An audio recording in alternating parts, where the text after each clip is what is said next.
Olá pessoal, tudo bem? Eu sou o pastor Giovanni, eu tenho uma palavra de Deus para o seu coração. Nessa manhã linda, maravilhosa que Deus preparou para nós, por isso nós estamos alegres, felizes, porque Deus está conosco. Que Deus abençoe a tua vida, a tua casa, a tua família, que a graça e a bênção de Deus venha sobre nós no nome de Jesus. Amém? Glória a Deus. E nós estamos falando sobre o que é evangelismo. O que é evangelismo, a parte 2 do nosso estudo aqui, ensinando técnicas de evangelismo, ensinando a essência do evangelho e do ID de Jesus. Nós estamos baseados em Mateus 28, 19 e 20, onde a Bíblia diz: ide por todo mundo, pregai o evangelho, batizando-os em nome do Pai, do Filho e do Espírito Santo, ensinando-os a guardar todas as coisas. E eis que estarei convosco todos os dias até a consumação do século. Tá bom? Então, o recado de Deus aqui é ir, é avançar, é pregar, é falar de Jesus para as pessoas. E nós estamos falando um pouquinho sobre isso, sobre a essência do Evangelho, o que é o Evangelho, quais são as boas novas que nós temos que ensinar para as pessoas. E vamos continuar a partir da onde a gente parou. Lucas 9, 27 fala: aquele que quer ser meu discípulo, tome a sua cruz, negue-se, né, e siga-me. São os 3 elementos do preço do discipulado cristão.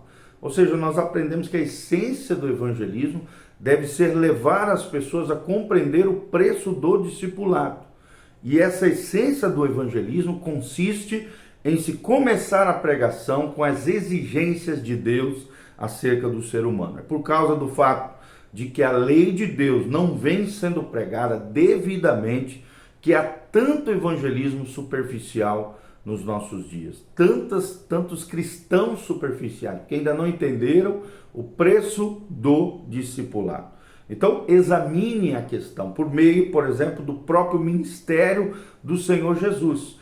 E você não poderá evitar a impressão de que, vez por outra, longe de pressionar as pessoas para que o seguissem, ou seja, seguissem a Jesus e se decidissem por ele, Jesus colocou grandes obstáculos no caminho deles. Por exemplo, dizendo que a porta, né, é estreita, o caminho é curto, é apertado, é difícil que conduz a vida eterna, foi o que Jesus falou. É como se Jesus estivesse dizendo: você percebe o que você está fazendo? Você já calculou o preço do discipulado? Você percebe onde isso poderá levá-lo na sua vida pessoal, familiar? Você sabe o que significa negar-se a si mesmo e diariamente tomar a sua cruz e seguir-me? É o que Jesus pergunta para mim e para você lá em Lucas 9, 23. Ou seja, o evangelismo autêntico, em virtude da doutrina do pecado, sempre deve ter início pela pregação das exigências da lei do Senhor. Ou seja, o que Deus exige, o que Deus espera de nós seres humanos, pecadores, que precisamos nos alinhar novamente com o céu, nos arrependermos dos nossos pecados e vivemos uma vida de quebrantamento, humildade, reconhecimento de erros e falhas diante do Senhor. Ou seja, a humanidade está diante da santidade de Deus. Os homens são confrontados pelos seus requisitos e pelas consequências dos seus pecados. Muita gente tem vontade, né, de anunciar o evangelho, porém muitas vezes esbarram na dúvida acerca de como evangelizar as pessoas. Na verdade, esse é um ponto crucial para que a tarefa do evangelismo seja realizada de forma correta. Ou seja, não passe o pano, né, na cabeça das pessoas, né? Não, fale a verdade. A verdade às vezes fere, dói, mas é necessário para salvar os pecadores do inferno. Infelizmente, muita gente acaba evangelizando de modo completamente equivocado. Consequentemente, os resultados desse evangelismo tornam-se diretamente oposto ao esperado, não gerando o resultado que deveria gerar. Há casos também que outros objetivos são priorizados e, em situações assim, o evangelismo passa a ser apenas um tipo de desculpa para se conquistar tais objetivos. Presta atenção, evangelizar é entregar o que também recebemos da parte de Deus. É proclamar que Cristo morreu por nossos pecados. Só poderá evangelizar verdadeiramente aquele que recebeu o evangelho de Jesus. Ou seja, em primeiro lugar, devemos evangelizar porque amamos a Deus. Isso já é o bastante para nos motivar a fazer com que Ele, Deus, como Criador, seja adorado pelas suas criaturas e seus filhos, de maneira que deve ser, sem dúvida nenhuma. Quer outro motivo melhor do que esse? Do que adorar a Deus, porque Ele merece toda a honra, toda a glória, todo o poder? Certamente não há. Por amarmos a Deus, naturalmente devemos proclamar a sua palavra, as suas boas novas. Evangelho significa evangelion, as boas novas de salvação, as boas novas de vida eterna. Por isso proclame a sua palavra, que a sua palavra seja proclamada e exaltada através da sua vida. Lembre-se, se necessário for, use palavras, senão que a sua vida fale mais alto do que as suas palavras. Ou seja, a principal motivação para a evangelização é fazer com que Deus seja glorificado entre os homens, através das nossas vidas. Paulo afirma que os homens tiveram conhecimento de Deus, mas infelizmente não glorificaram como Deus, é o que diz Romanos 1, de 16 até Romanos 3, 20. Se amarmos a Deus, obrigatoriamente obedeceremos os seus mandamentos, e um dos seus grandes mandamentos é a grande comissão, é o ide por todo mundo, pregai o evangelho, batizando-os em nome do Pai, do Filho e do Espírito Santo, ensinando-os a guardar todas as coisas que vos tenho ordenado. Tá bom? Quais são os motivos que nos levam a evangelizar?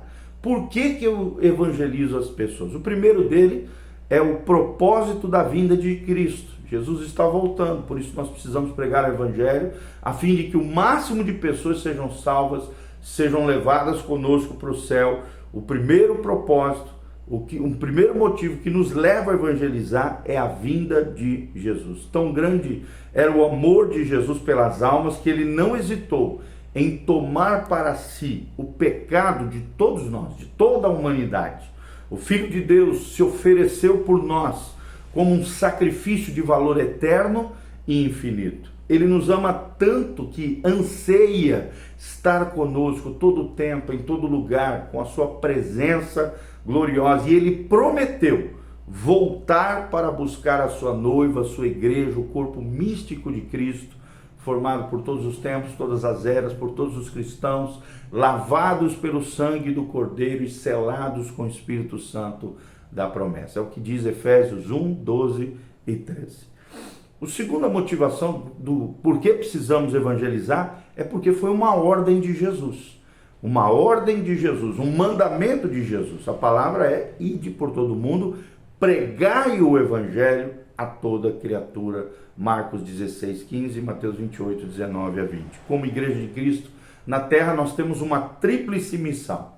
Primeira missão, com Deus, ou seja, a primeira coisa que temos que fazer ao recebermos a Cristo é conhecer ao Pai e aprender a confiar nele em toda e qualquer circunstância. João 17,3 diz: e a vida eterna é esta, que conheçam a ti, o único Deus verdadeiro, e a teu Filho Jesus, a quem tu enviaste. Segunda missão, além de termos essa missão com Deus, essa ordem de Deus, é também uma missão com ela mesma, com a própria igreja. A segunda missão da igreja é com ela mesma, ou seja, para com os seus membros. O salvo não poderá pregar o amor se ele não for vivido e cultivado dentro das comunidades cristãs, das igrejas, das congregações. Se não vivemos a vida cristã, como é que nós falaremos de Cristo ao mundo? A nossa mensagem se propaga não apenas com palavras, mas com atitudes cristãs, virtudes e qualidades do próprio Cristo encarnadas em nós. E a terceira missão, além de com Deus, além de com ela mesma, a igreja, a terceira é com o mundo lá fora, com o mundo. É a terceira ênfase da missão de Deus, da ordem de Jesus. A missão para com o mundo é de levar o evangelho aos pecadores, aos perdidos, e reconciliarmos eles com Deus por intermédio de Cristo. Deus pôs em nós a palavra da reconciliação, concedendo-nos tal ministério confiado de sermos embaixadores do Rei Jesus. É o que diz 2 Coríntios 5, 18 a 20. A nossa incumbência é essa, sermos embaixadores de Cristo. Será que nós falharemos ou seremos efetivos, eficazes na proclamação, no querigma de Deus, na proclamação do Evangelho de Jesus? Lembre-se, nós somos testemunhas, como salvos, testemunhamos do amor de Deus e da salvação de Cristo Jesus, bem como da sua morte e da sua ressurreição, Atos 2, 32. Temos também a natureza divina, possuímos a sua natureza, a natureza divina, significa que nós vivemos debaixo da vida de Cristo, temos a mente de Cristo, Colossenses 3:3.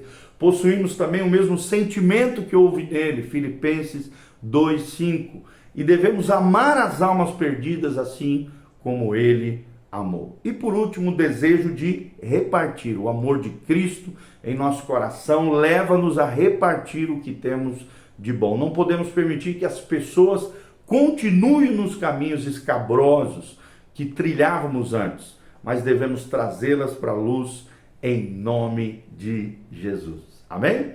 Que essa palavra traga luz ao teu coração, que você compreenda a grande missão do evangelismo. Dá um joinha, deixa aí nos comentários de onde você está nos assistindo. Aqui no link de descrição tem todas as informações para que você possa contribuir conosco nesse ministério evangelístico, profético, da palavra de Deus. E também tem todas as informações da igreja. Um grande abraço, um dia abençoado, em nome de Jesus. Amém.